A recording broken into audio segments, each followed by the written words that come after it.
ang ganda talaga ng binigay na laruan sa akin ni Daddy. Kuya Sarit, pwede po bang pahiram niyang laruan mo? O eto, basta, balik mo siya ha. Ano muna nga ako doon. Tara, play tayo. Ano naman lalaruin natin? Kahit ano, tara. Let's go! Oh, grabe. Nakakapagod yun ah. Sobrang daming tao. Buti na lang nakahalik pa ako sa Nazareno. Yes! Mahal, ano? Abutin, bumalik ka pa! Ayos! Di mo ka nakikita? Gabing-gabi na! Anong oras na? Ba't gano'n ka na umuwi? Talagang buhay na to! Mahal, ayan ka na naman eh! Alam mo ba, wag mo na akong batain! Matanda na ako! Diyos ko ha, mahal! Hindi kita binabata! Hoy, alam mo naman, may asawa ka, may anak ka pa! Dapat di ka nag-asawa tsaka anak kung ganyan ka lang! Mahal, oo nga!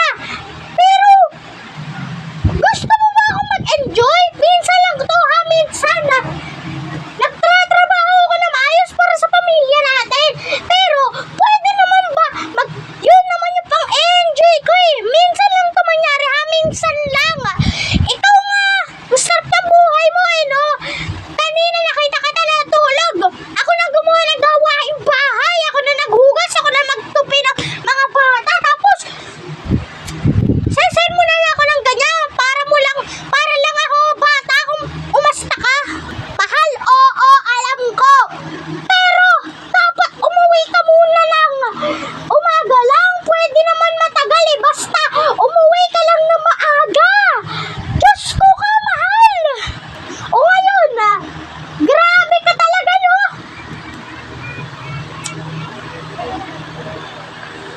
Talagang naiinis ako sa'yo!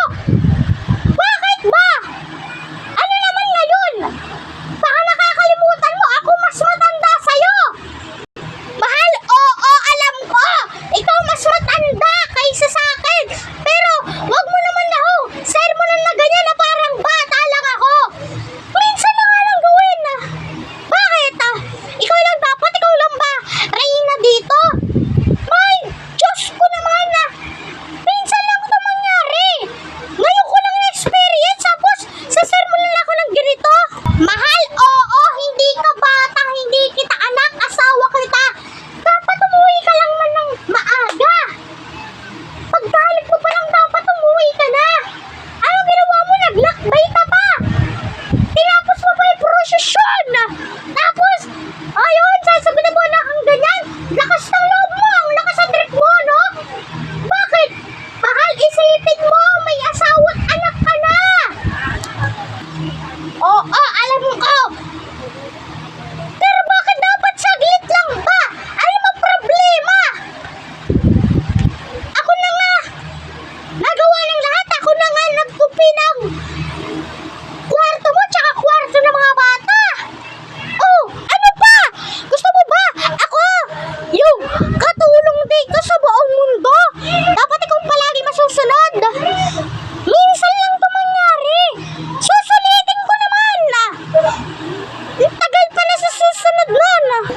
Ganun ba gusto mo? Ha? Sige! Maghanap ka ng kapalit mong mabait! Maghiwalay na tayo! Sige! Maghiwalay tayo! Maghiwalay tayo! Simula na yun! Ayaw na kita makita! Hala ka! Andrew! Si Papa at saka si Mama nag-aaway na! Nagsasagutan na! Oo nga, Kuya Sarit eh! Diyos ko! Magbe-break na sila! Mga anak, pasensya na kung napaiyak ko kayo. Hindi naman talaga kami totoong nag-away eh. Oo, anak. Ano? Mahal, ikaw na muna dyan. Kakausapin ko lang yung mga bata. Anak, di naman talaga kami totoo nag-away nun eh. Nagsagutan lang kami. Alam mo ba kung bakit kami ginawa yun? Para lang malaman nyo na sobrang hirap ng buhay namin at natin. Ginagawa lang namin yun para maintindihan nyo na sobrang hirap pala mag-away. Kita nyo, nakita ko kayo nung nakaraan, nung isang araw. Nag-away kayo, nagsuntukan kayo, nagsabunatan kayo, nagpalupaluan kayo. Tapos nakita ko yung mga braso nyo, mga binti nyo, pulang-pula. Kaya anak, sumunod naman kayo sa amin. Dapat palaging good boy.